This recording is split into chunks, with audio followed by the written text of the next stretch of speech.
João 9, versículo 1. Diz assim a palavra de Deus. E passando Jesus, viu um homem cego de nascença. Perguntaram-lhe os seus discípulos: Rabi, quem pecou? Este ou seus pais para que nascesse cego? Versículo 6. Dito isto, cuspiu no chão e com saliva fez lodo e untou com lodo os olhos do cego. E disse-lhe: Vai, lava-te no tanque de Siloé, que significa enviado. E ele foi, lavou-se e voltou vendo. Então os vizinhos e aqueles que antes tinham visto, quando o mendigo, perguntavam: Não é este o mesmo que se assentava a mendigar? Uns diziam: É ele. E outros: Não é, mas parece com ele. Ele dizia: Sou eu mesmo. Perguntaram-lhe, pois, como se abriu os seus olhos? Respondeu ele: Um homem que se chama Jesus fez lodo, untou os olhos e disse-me: Vai a Siloé e lava-te. E fui, pois, lavei-me e fiquei curado, fiquei vendo. Perguntaram-lhe ele: Onde está ele? Respondeu: Eu não sei. Irmão, antes de continuar a leitura, Jesus nos surpreende, né? Pensam num cenário. Jesus que tem todo o poder para falar assim: olha, abre aí. Jesus pega na terra, ele pega na terra meio que nojento, né? Você pega, meio que faz saliva, mistura com lodo e vai e coloca no olho de um cara e ele começa a ver. Já pensaram como é que seria visto no dia de hoje? Meio que nojento, meio que sem higiene. Nós podemos questionar esse método, mas não vamos poder negar sua eficácia. Ele começou a ver. Ele começou a ver. Ele começou a ver, e no versículo 17, por exemplo, fala assim: Tomaram, pois, a perguntar ao cego: Que dizes tu a respeito dele, visto que te abriu os olhos? E respondeu: É profeta. Versículo 24. Então chamaram pela segunda vez o homem que fora cego e lhe disseram: Dá glória a Deus, nós sabemos que esse homem é pecador. Respondeu ele: Se é pecador, eu não sei. Uma coisa eu sei: eu era cego e agora eu vejo. Perguntaram-lhe, pois: Que fez que te fez isso? Como te se abriu os olhos? Respondeu-lhes: Já vos disse e não atentaste para o que quereis. Queres tornar o ouvido novo? Acaso vocês também querem se tornar discípulos dele? Então, eles insistiam: Quem é esse homem que abriu os seus olhos? Por que ele fez desse jeito? Então, esse homem meio que soltou uma pérola: Você está me perguntando isso várias vezes, eu já respondi que ele me abriu os olhos, ou não sei quem ele é, mas será que vocês querem se tornar também discípulo dele? Vocês querem seguir esse homem chamado Jesus? Então, eles questionavam sobre Jesus, mas esse cara que foi curado por Jesus não sabia quase nada sobre Jesus. Ele falava assim: Olha, eu não sei quem me curou, só sei que ele me abriu os olhos. Se ele é pecador, como vocês falam, eu não sei. Mas uma coisa eu sei: eu era cego e agora eu vejo. No versículo 29 começa. Ele começa a defender Cristo. Fala assim: Sabemos que Deus falou a Moisés, mas quanto a este, não sabemos quem é. Quem vai falar isso são os fariseus.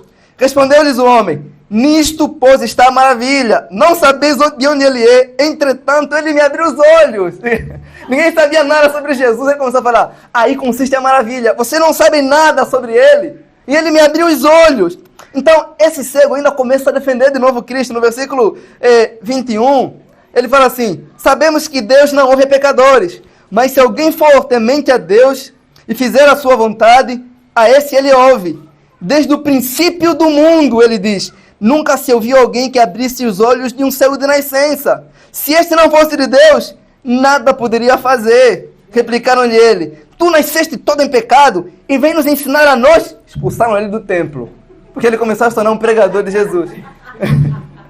Falaram: Sai daqui, você nasceste todo em pecado, você quer se tornar um pregador para nós? Nós crescemos ouvindo a lei de Moisés, nós pregamos, você quer querer nos instruir a nós? Sai daqui. E então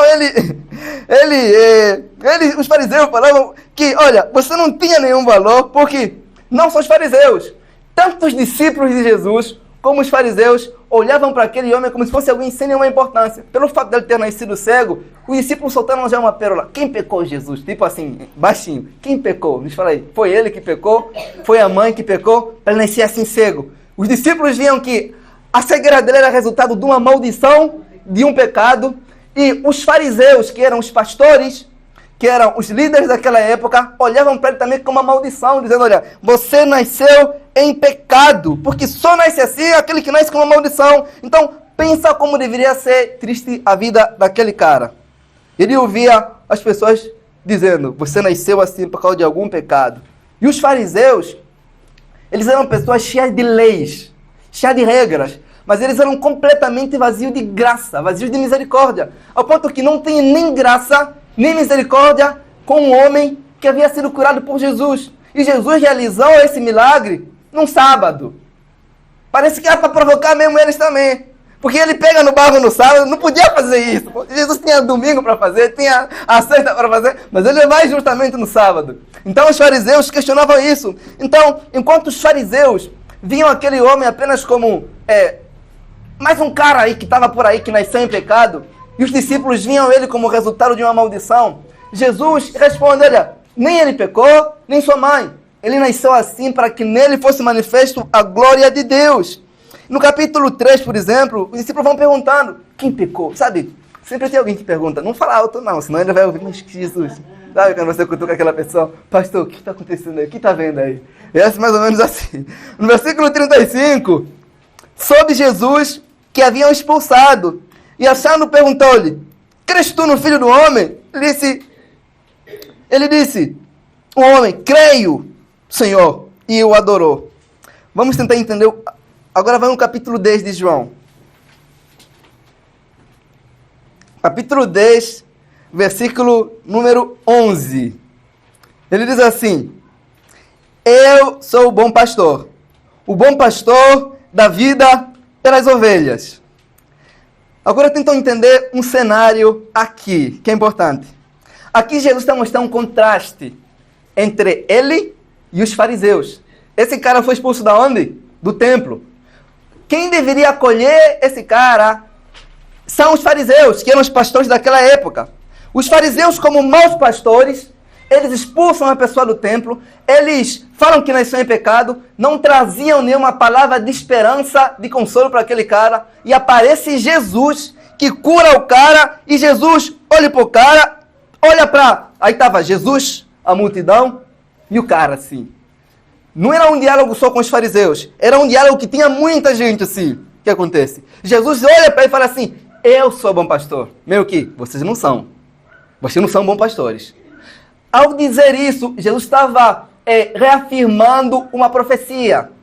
O profeta Ezequiel, no capítulo 34, no versículo 3, Ezequiel disse que haveria de vir aquele que era um bom pastor. Diz assim, vocês bebem o leite das ovelhas, usam a sua lã para fazer roupas e matam e comem as ovelhas mais bem tratadas, porém não cuidam do rebanho. Vocês não tratam as fracas, não curam as doentes, não fazem curativo nas machucadas, não vão buscar as que se desviam, nem procuram as que se perdem. Pelo contrário, vocês tratam as ovelhas com violência e crueldade.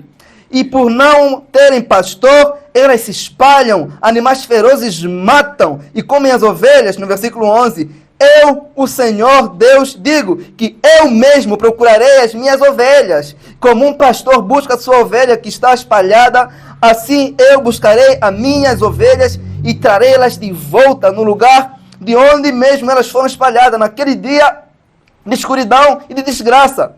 Então, Jesus, a falar que ele é o bom pastor, ele está dizendo assim, olha, eu sou aquele homem que Ezequiel disse que haveria de vir reunir as ovelhas perdidas da casa de Israel. Eu sou o bom pastor. Eu sou o pastor que vai atrás da ferida, que vai atrás da perdida. Eu não sou como vocês. Jesus está mostrando um contraste aí entre o pastor mau, que são os fariseus, que expulsam, que não tem graça, não tem misericórdia, e ele que vai atrás. Enquanto vocês estão preocupados em devorar a lã das viúvas, dos pobres, dos necessitados, enquanto vocês não querem nada com os feridos, com os perdidos, com os doentes, com os enfermos, com os pobres, eu vou atrás deles. É o que Jesus está a falar. Ele fala assim, por exemplo, e o fato de que eu sou bom pastor reside nisso. Eu dei visão e um cara que você não está disposto nem a dar ouvido. Eu não sou como vocês, que não têm graça, que não têm misericórdia. Vocês não são bons pastores, é que ele está falando. Porque a prova disso é que vocês estão a ferir de novo uma das ovelhas que eu mesmo, com o meu poder, fiz o quê? Sarei. Aí é um contraste entre Jesus e os pastores daquela época. Ainda assim, é um cumprimento messiânico do bom pastor que haveria de vir. Do profeta que? Isaías. Isaías no capítulo 40, no versículo 11, ele diz: como pastor, ele apacentará o seu rebanho, entre os seus braços recolherá os cordeirinhos e os levará no seu regaço, as que amamentam, e ele os guiará mansamente. Como é maravilhoso Deus, ele se apresenta como bom pastor, como que leva os cordeirinhos assim no colo, como pastor que leva, como pastor que cuida. Então, para os judeus, aquele cara não iria agregar absolutamente nada na congregação ou no templo. Ele era mendigo, ele era cego, ele não tinha recursos, não tem nenhum valor praticamente. Seria mais dar atenção para alguém que nasceu em pecado, mas quando Jesus olhava para as pessoas, Jesus não olhava se era judeu, se era grego, se era romano, ele olhava para o ser humano como ser humano e como pessoas que carecem da graça.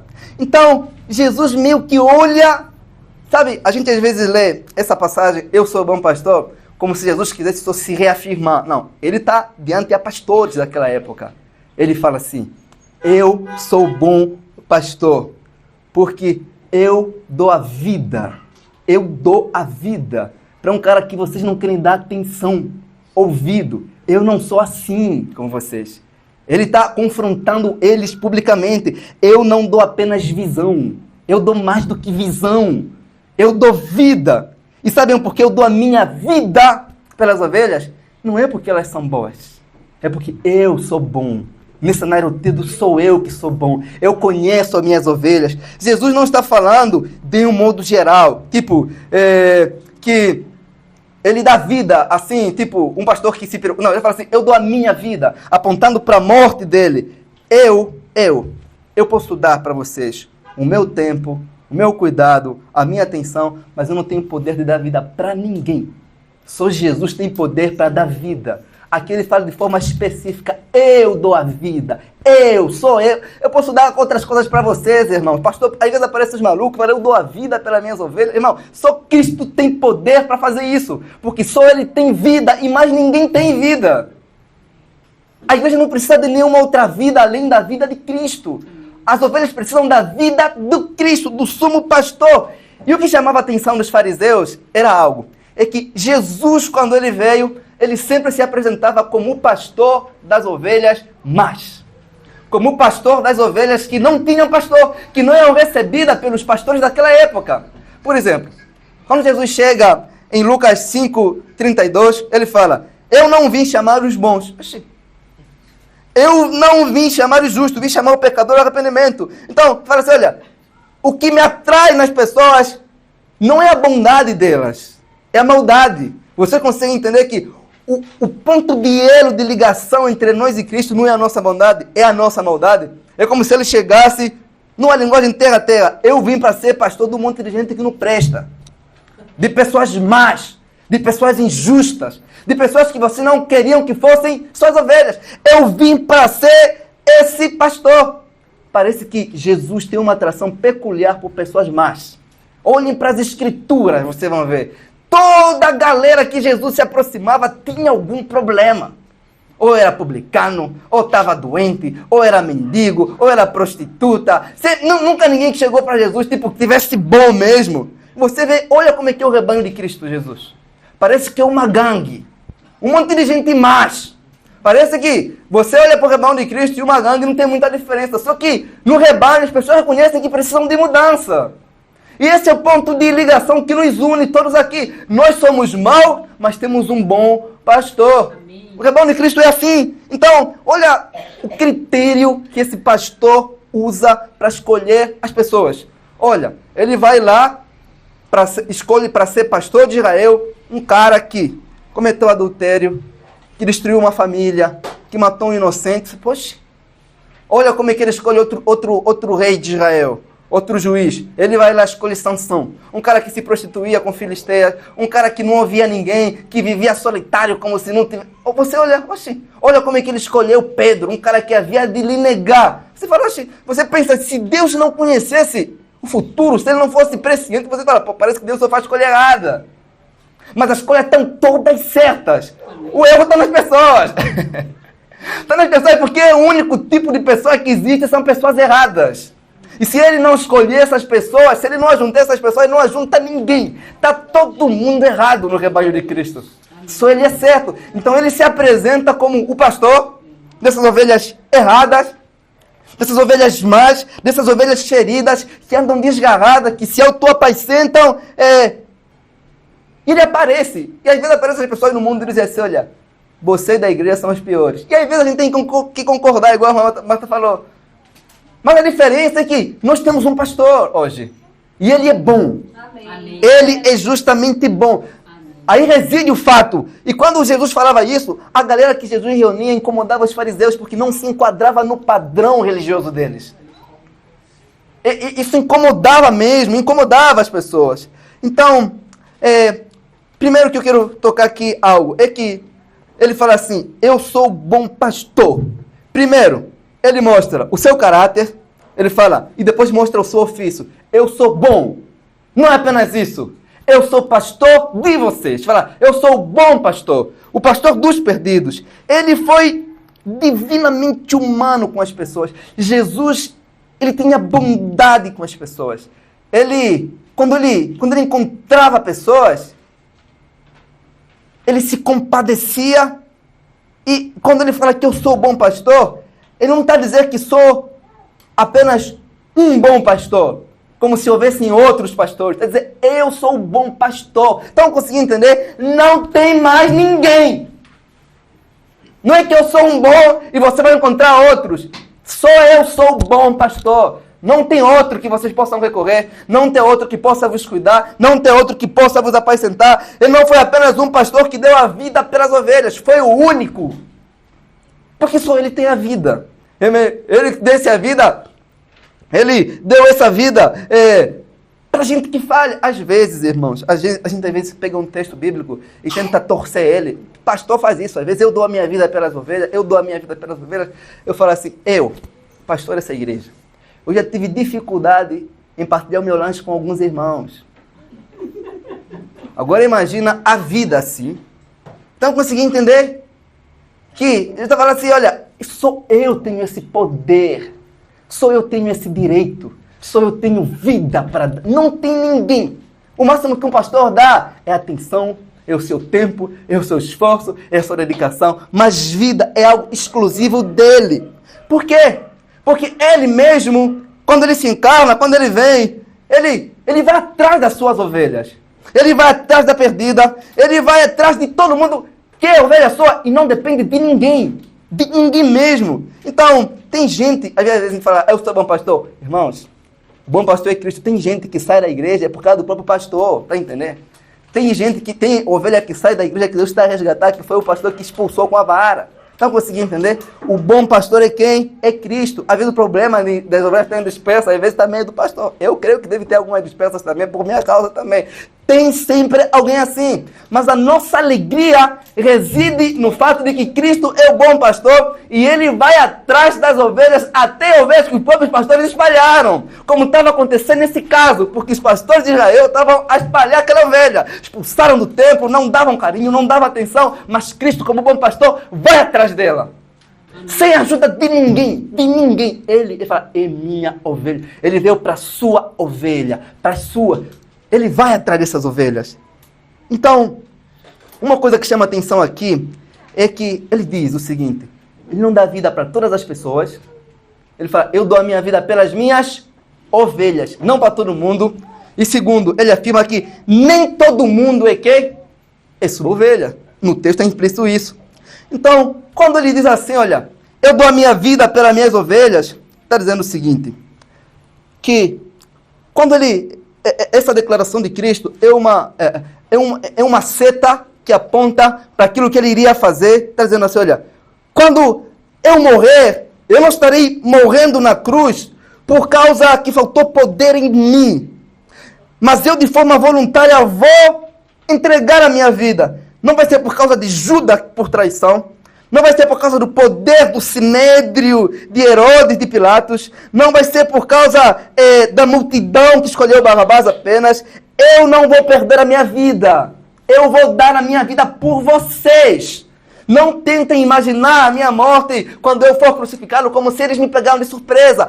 Eu vou suportar por vocês o que vocês tinham que suportar durante toda a eternidade. Eles vão fazer comigo aquilo que o Pai teria que fazer com vocês. Eu vou ser substituto. Ele não morreu como um mártir que morre por uma causa apenas. Ele morreu como um substituto. Então ele suporta aquilo que suas ovelhas tinham que suportar por toda a eternidade. E o que incomodava os fariseus é que, quando Jesus se apresentava como pastor, os fariseus pensavam que Deus havia enviado o pastor das ovelhas de Israel apenas. Mas quando ele se apresenta, quando Cristo se apresenta, ele provocava as pessoas para isso. Em João 10,16 ele vai falar assim: tenho ainda outras ovelhas que não são deste aprisco. Essas também me importa conduzir. Elas ouvirão a minha voz e ouvirão o rebanho. Essas ovelhas que ele fala que virão, que não estão nesse aprisco, são quem? São os gentios, somos nós, são os amas, são o Hezbollah, são as outras pessoas que não são o quê? Judeus, mas que haveriam de fazer parte do seu rebanho por meio de Jesus Cristo. Pessoas que nós consideramos como más, que nós não daríamos a mínima. Pessoas que fazem maldade. Sabe, tem pessoa que faz maldade, mas tem pessoa que faz mesmo maldade que você fala, não, esse aqui sou a mão de Deus. Jesus é o pastor dessas pessoas. Então, o que chama atenção aqui é que todas as afirmações de Jesus eram declarações que os profetas haviam feito onde? No Antigo Testamento. O profeta Isaías, no capítulo 53, no versículo 6, ele fala assim: todos nós estamos desgarrados como ovelhas, cada um andando de qualquer jeito, um se desviar para o seu caminho, mas o Senhor fez cair sobre ele todas as nossas iniquidades. Uma coisa que deve ficar clara a respeito de Jesus como bom pastor e da sua morte é que Jesus não perdeu a sua vida. Ele deu de forma voluntária a sua vida. Ele não morreu como um mártir, mas como um substituto por você, por mim. Ele deu. Ele é o bom pastor. E ainda no capítulo 10 de João, no versículo 14, ele vai mostrar algumas características de quem? Do bom pastor. Olha o que ele diz aí. Eu sou o bom pastor. Conheço as minhas ovelhas e elas me conhecem. Vocês já perceberam que toda vez que Jesus fala, eu sou bom pastor, ele na frente mostra que o motivo pelo qual ele deve ser considerado como bom pastor. Lá ele disse, eu sou bom pastor porque quê? Dou vida. Aqui ele fala, eu sou bom pastor porque quê? Porque conheço. Não é apenas uma coisa bonita. Não, eu sou bom pastor porque faço isso. E ele fala, eu conheço as minhas ovelhas. Sabe? É como se ele falasse assim, eu sei que elas não são boas. Eu sei que não são as mais fortes. Sabe quando a mãe fala assim, eu te conheço? Eu sei que você fez isso, eu te conheço, eu te conheço, eu te conheço. A mãe fala assim. Jesus está falando, eu conheço as minhas ovelhas. Ele conhece as piores coisas sobre você. E não conhece apenas as coisas que você diz sobre você. Ele conhece todas as coisas sobre as suas ovelhas antes mesmo que essas ovelhas fizessem. Cristo não conhece apenas o nome das suas ovelhas, ele conhece as dores, conhece a dificuldade, conhece as fraquezas, conhece os pecados, conhece os desejos mais íntimos, conhece coisas sobre nós que ninguém conhece. Então, quando você ora, você não está a informar os teus desejos para alguém que não te conhece. Você está a falar com alguém que conhece inteiramente coisas que você precisa e que você às vezes não sabe. Você tem um pastor que te conhece. Por isso que bom pastor é Cristo. Porque qualquer pastor humano não te conhece como deveria te conhecer. Ninguém conhece absolutamente ninguém além de Cristo Jesus. Ninguém. Cristo conhece as coisas mais sujas sobre você. As coisas mais podres sobre você. As coisas mais nojentas que você oculta a todo custo. Jesus conhece tudo. E ele é o pastor. Então quando ele escolhe alguém, quando ele chama alguém para fazer parte do seu rebanho, não está escolhendo apenas um desconhecido que lá na frente vai lhe decepcionar. Quando Cristo chama alguém, ele já sabe toda a coisa errada que aquela pessoa vai fazer ou que faria. Ele conhece tudo. Cristo não tem uma opinião sobre nós. Ele tem um diagnóstico. Por isso que ele pode falar, eu sou bom, porque eu conheço você. E esse conhecer você não é uma coisa que a gente fala, nossa, ainda bem, não. É as coisas ruins. Cada pensamento seu, cada mentira sua, os desejos mais promíscuos da sua vida, as coisas mais secretas que você oculta com toda a sua vida, Jesus conhece você. Isso é tão assustador. E como pode Ele conhecer tudo e não nos matar? E não nos esmagar? Só nos resta dizer que Ele é bom. Só nos resta dizer que Ele é bom. Jesus conhece coisas sobre você. Se Ele dissesse que você vai fazer isso no futuro, você não vai acreditar. Havia um homem nas Escrituras que lhe disseram, olha, você vai se tornar rei. E você vai fazer coisas ruins para o povo de Israel. Ele fala assim, que é o teu servo que não passa de um cão para fazer tal coisa? E se Deus ainda nos mostrasse, obrigado, irmã. Se Deus ainda nos mostrasse aquilo que iremos fazer, nós não iríamos acreditar, irmãos, não iríamos. E o fato de Jesus nos conhecer é maravilhoso, Ele conhece cada detalhe da sua vida, coisas mínimas. Sabe quando você vai ver um tênis e tem um detalhe mínimo, tão pequeno e insignificante que você conta para a sua mãe, o seu pai, o seu esposo, vai falar, isso é essa frescura sua? Jesus conhece as coisas mínimas, as coisas pequenas. Ele conhece tudo porque Ele vê tudo. Nas Escrituras tem um homem, eu gosto desse homem. Em João, no capítulo 1, no versículo 44, 48, chamado Natanael. Disse-lhe João 1, 48. Disse-lhe Natanael, de onde me conheces? Respondeu-lhe Jesus, antes de Filipe te chamar, quando tu estavas debaixo da figueira, eu te vi. Olha, eu te vi. E Cristo, como um bom pastor, Ele pode dizer isso de cada ovelha sua. Eu te vejo sempre. Eu te vi. Nós podemos pegar esse texto e aplicar para vários contextos da nossa vida. Eu te vi quando você chorou. Eu te vi quando você ficou flertando com o seu colega, com a sua colega, fica flertando na internet com pessoas que não servem a Deus. Eu te vi quando você orou. Eu te vi. Eu vejo tudo. Ele vê coisas íntimas sobre você. Apesar de não conseguirmos vê-lo, Ele nos vê sempre. Ele está distante dos nossos olhos como pastor, mas não está distante de nós. Nós vivemos diante dos olhos dele. Ele vê tudo. E o que ele disse para Filipe, ele pode dizer para você, eu vejo você. Isso é assustador. Eu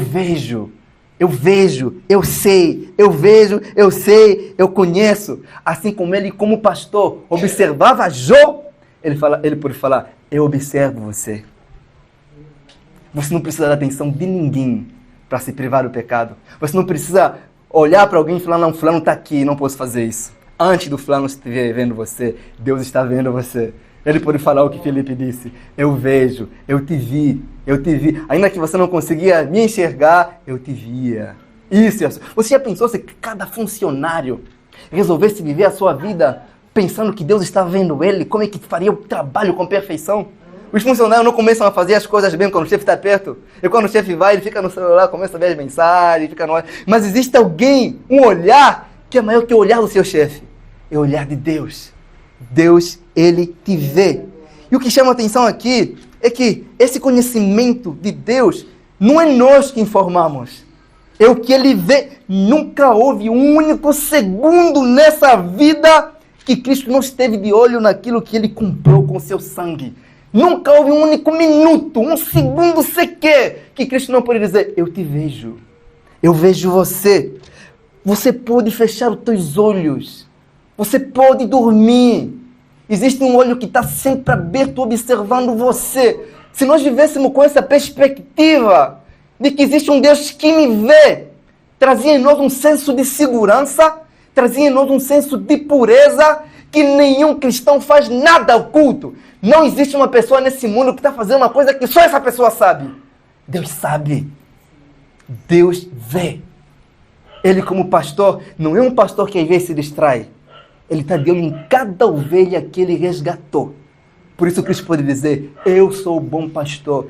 Eu conheço as minhas ovelhas porque eu as vejo sempre. Eu vejo. Jesus vê você. Então, e ser pastor não é fácil. Não é fácil porque... Por que a gente fala que Cristo é bom pastor? O pastor não vê as pessoas que estão na igreja sempre. O pastor não sabe muita coisa das histórias da igreja, igual o rapaz lá, no dia que nós estávamos lá numa reunião de pastores, os irmãos aqui da nossa igreja fizeram um vídeo, quero até agradecer publicamente, obrigado pelo vídeo que vocês mandaram, irmão, eu vi. Mano, eu abri um versículo bíblico, já começou a pregar, falou, Alessandra, o Gabriel, aqui os irmãos, a Bruna, a Marta, aí apareceu um rapaz lá, da igreja de um pastor lá, ele parou e falou, pastor, ser pastor é uma droga, mas eu amo você, entendeu? Ele falou bem assim, ser pastor é uma droga, mas eu te amo, pastor. Aquilo ficou na minha cabeça a semana toda. Como assim ser pastor é uma droga? Parece que ele está certo. Eu falei, cara, nós ficamos a conversar, falei, esse cara tem a definição certa. Para nós, que somos limitados. Você está apaixonando um monte de gente que você não conhece perfeitamente, que mente para você, que oculta coisas para você, que você orienta, não segue, pessoas que você tem que se intrometer diretamente na vida das pessoas, você tem que estar exortando na segunda e você vê a pessoa fazendo diferente na terça. Então ele fala, eu sei que ser pastor é uma droga, porque você está sempre insistindo em falar coisas que eu não sigo. E você tem que estar sempre aí, sempre aí, sempre aí. E quando Jesus se apresenta como pastor, ele fala que eu não sou como esses pastores aí. Até mesmo sobre aquele que quer ser mais fiel, ainda assim não é o bom pastor. Alguma hora vai falhar. Alguma hora não vai dar a atenção que você deseja, que você precisa, não vai te entender os teus projetos. Mas ele conhece. Ele conhece. Cristo como bom pastor, ele mantém um relacionamento individual com cada ovelha sua. Ainda que talvez o pastor que ele constitui na igreja não tenha um relacionamento pessoal com todo mundo, mas deveria ter, por regra. Ele, como pastor, tem um relacionamento pessoal, individual. Ele não olha para as pessoas como uma multidão, assim, como no exército. Não, eu sou mais um soldado, não. Ele conhece os seus pelo nome. É o que Paulo diz. Vocês vão estudar, vocês vão ver primeiro a segunda carta que ele escreve para Timóteo, uma passagem incrível, tá? Em 2 Timóteo 4,16, ele fala assim, Paulo, na minha primeira defesa, ninguém se fez presente para me ajudar. Aí a gente volta lá naquela definição lá que aquele rapaz disse, ser pastor é uma droga. Você vê que um cara que apacentou várias igrejas, plantou várias igrejas, tá no tribunal e fala assim, ninguém veio me ver. Paulo aí está aí para ser julgado, para ser morto. As pessoas que ele apacenta, Paulo fala assim, ninguém veio me ver, ninguém veio, ninguém se fez presente. E ele fala assim, pelo contrário, todos me desampararam, contudo, isto não lhes seja imputado no dia do juízo final, todavia o Senhor permaneceu do meu lado. É que ele fala, e me abençoou com toda a força por meu intermédio, para que fosse plenamente proclamado a todos que não são judeus e ouvissem. Sabem, como a gente falou, Cristo é um pastor presente.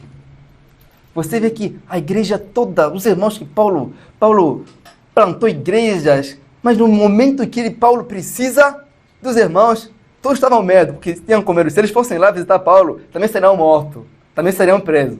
Então Paulo está aí sozinho. Então Paulo, meio que aflito, com o coração angustiado, ele escreve carta e diz assim, olha, eu terminei a boa carreira, combati o bom combate. E mais abaixo ele fala uma coisa que chama a atenção, ele fala assim, traz pelo menos a minha capa.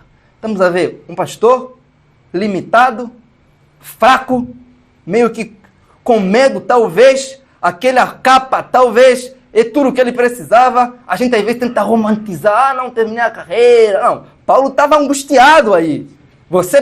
Tudo que ele queria só uma capa para se cobrir. E um livro.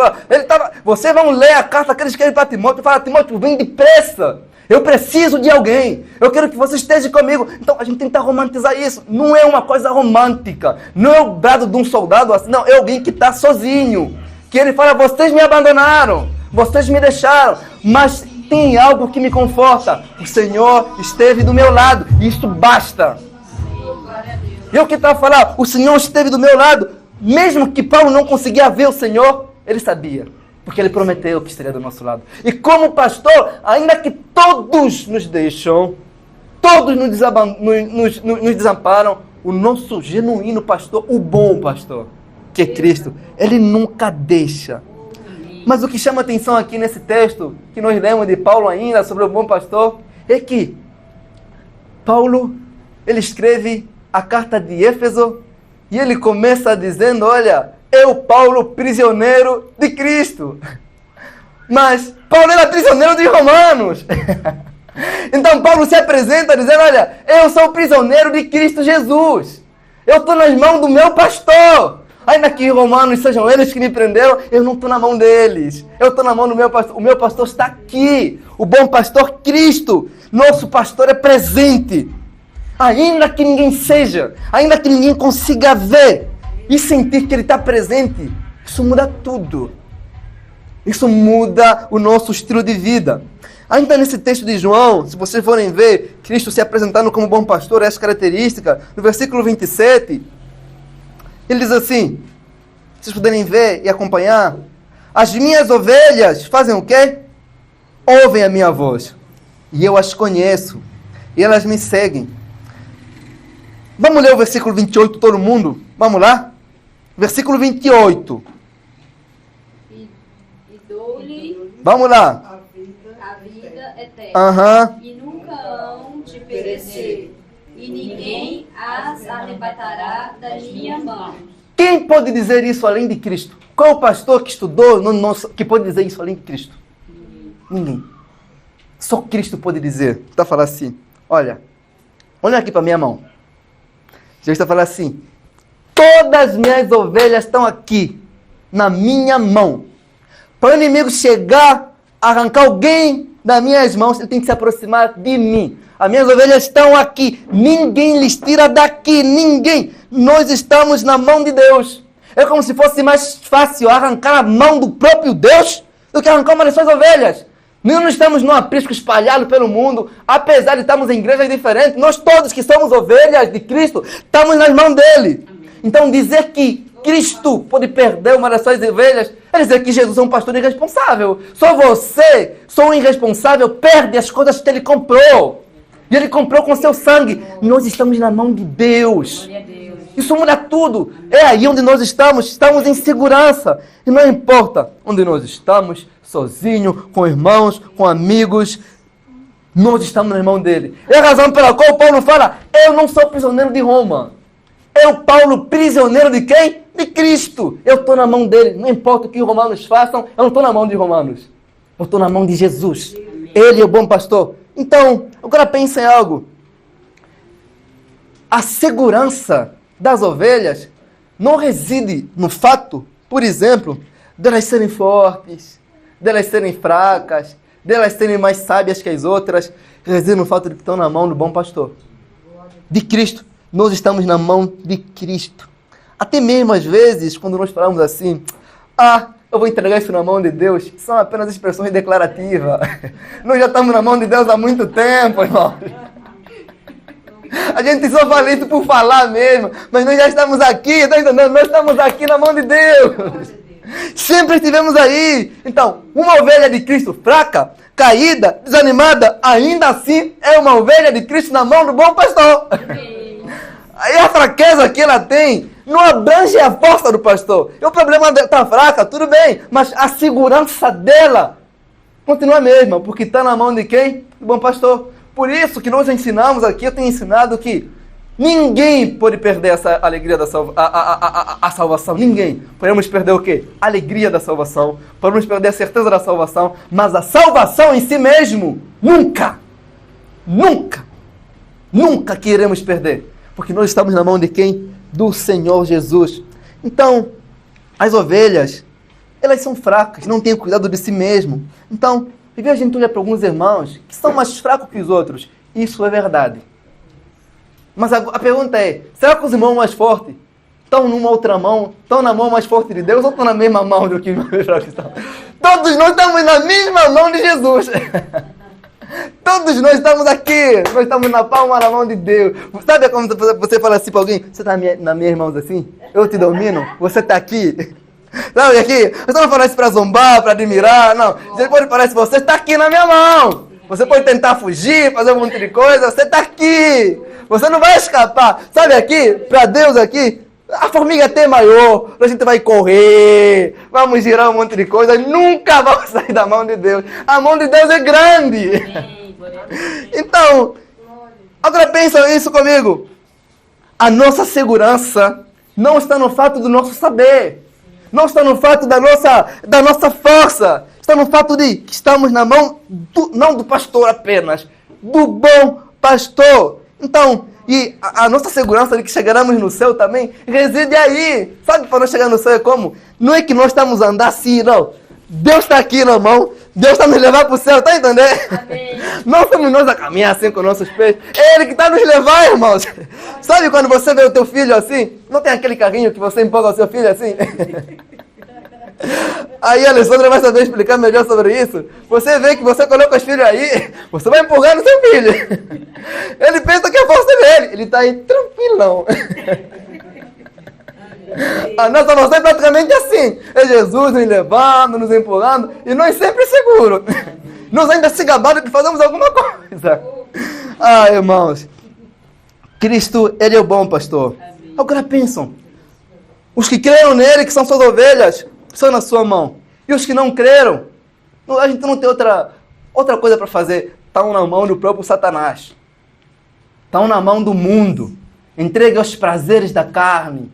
Entregue à insegurança. Não há segurança longe da mão de Cristo Jesus. Cada passo que você dá longe de Cristo é um passo dado em direção ao inferno. Esse não é para todos. Ele fala, as minhas ovelhas. Ele não fala todas as pessoas, ele fala as minhas. Jesus Cristo veio para as suas ovelhas, morreu pelas suas ovelhas, e nas suas mãos não tem nenhum bode. Só tem que? Ovelha. Então, pensem comigo. No capítulo 26 ainda, fique atenção, no versículo 26, ele vai mostrando a característica dele como bom pastor. Fala assim, mas vocês não creem, porque não são as minhas ovelhas, como já vos afirmei. As minhas ovelhas ouvem a minha voz, e eu as conheço. Sabe, tem uma característica peculiar de todo bode. De todo bode mesmo. Existe a ovelha e existe o bode. Deus vai falar que no dia do juízo final, vai fazer as ovelhas de um lado, o bode do outro. A Bíblia ainda é mais profunda. Os que não creem em Jesus são chamados de porcos, são chamados de cabritos, são chamados com esses termos que nós vimos como coisas ofensivas. Mas essa é a característica dessas pessoas, porque esses animais não precisam de pastores. Eles são agressivos, não ouvem nenhuma voz. Eles ficam andando o quê? Chifrada na cabeça dos outros, querem brigar com todo mundo. Eles não obedecem nenhum comando, nenhuma voz. Então Jesus fala assim, tem um sinal que mostra que você é minha ovelha. Sabe qual é? Não é você ser simpático, não é você ser legal, não é você ser bonzinho, é que você vai ouvir a minha voz. Você vai ouvir a minha voz. As ovelhas de Cristo seguem a voz dele. Elas não seguem os seus desejos, não seguem o seu coração, não seguem as suas emoções, não seguem as paixões enfriadas do coração. Elas seguem Cristo. Elas seguem a voz do pastor. Agora eu pergunto, qual é a voz que você segue nas tomadas da sua decisão? Você está seguindo os seus sonhos, os seus desejos, os seus prazeres, ou a voz do pastor? Que é Cristo Jesus. A voz do pastor está presente em cada texto das Escrituras. Cada pregação que você ouve, é o pastor falando com quem? Com você. É Cristo. A voz de Cristo está presente em cada linha, em cada versículo, em cada capítulo. A gente vai ver que as pessoas do mundo, os cabritos, eles têm sempre uma coisa mais importante para fazer do que ouvir a palavra de Deus no domingo. É porque tem encontro daqui, tem festa dali, aconteceu aquilo, a unha encravou, sempre. Porque não são ovelhas de Cristo. Não conseguem ter prazer nessa voz. Você vê qualquer pessoa que está caminhando em direção do inferno, ou qualquer bode, como a Bíblia chama, tem sempre algo mais importante para fazer do que ouvir a palavra de Deus. Tenta convidar umas pessoas para vir ouvir a palavra no domingo. Ainda que não tenha nada para fazer, vai inventar um negócio para fazer. Eu descobri que eu mando mensagem no pessoal aqui na igreja, aqui nesse bairro, no sábado, eles me respondem na segunda. Porque sabem que se responderem no sábado, eu vou os convidar para ir para a igreja, no domingo. Eu fiz um texto, todo mundo aqui que eu mando mensagem me responde na segunda-feira de manhã. Ou no domingo depois das 8, porque o culto terminou. É assim que o pessoal faz. Não ouvem a voz do pastor. As ovelhas de Cristo têm prazer de ouvir. Não apenas de ouvir, mas de fazer aquele seguir. Jesus fala duas coisas aqui. Primeiro, elas me conhecem e elas fazem o quê? Ouvem. Elas me seguem a voz. Uma pergunta. Você conhece de fato Jesus? Não é apenas um conhecimento intelectual. Ele fala um conhecimento que ele fala relacional. Não é apenas informações sobre Jesus. O pastor e as ovelhas se relacionam. A ovelha conhece a voz do pastor. Conhece a voz de Cristo. Por isso, quando você vê pessoas que são legais, são simpáticas, mas não têm prazer de seguir, de ouvir, não fica perguntando muita coisa não. Você está diante de um bode. Não tem muita explicação, muita enrolação que a gente dá. Convida a pessoa para ouvir a palavra, ou talvez estudar com a palavra, começa a enrolar. Esquece, irmão. Não, nem tenta trazer ensinos de ovelha para aquela pessoa. O que a Bíblia fala? Sobre as pérolas preciosas dos porcos? Eles pisam. Os porcos pisam nas pérolas, não valorizam, não veem como importante. Uma coisa aqui que a gente deve saber, pensar, que eu pergunto para vocês, por que alguém deveria rejeitar seguir esse pastor tão bom? Como ele fala, me sigam, eu sou o bom pastor, eu dou a minha vida, eu dou vida, eu conheço, eu cuido, eu sou presente, eu não desamparo ninguém. Por que vocês não me seguem? Aí reside a demonstração da maldade humana. O fato de não terem prazer em seguir esse pastor tão bom só mostra que essas pessoas são más. Sou uma pessoa com um coração mau, endurecido, é que não ama o bom pastor. Ele fala, eu sou o bom pastor.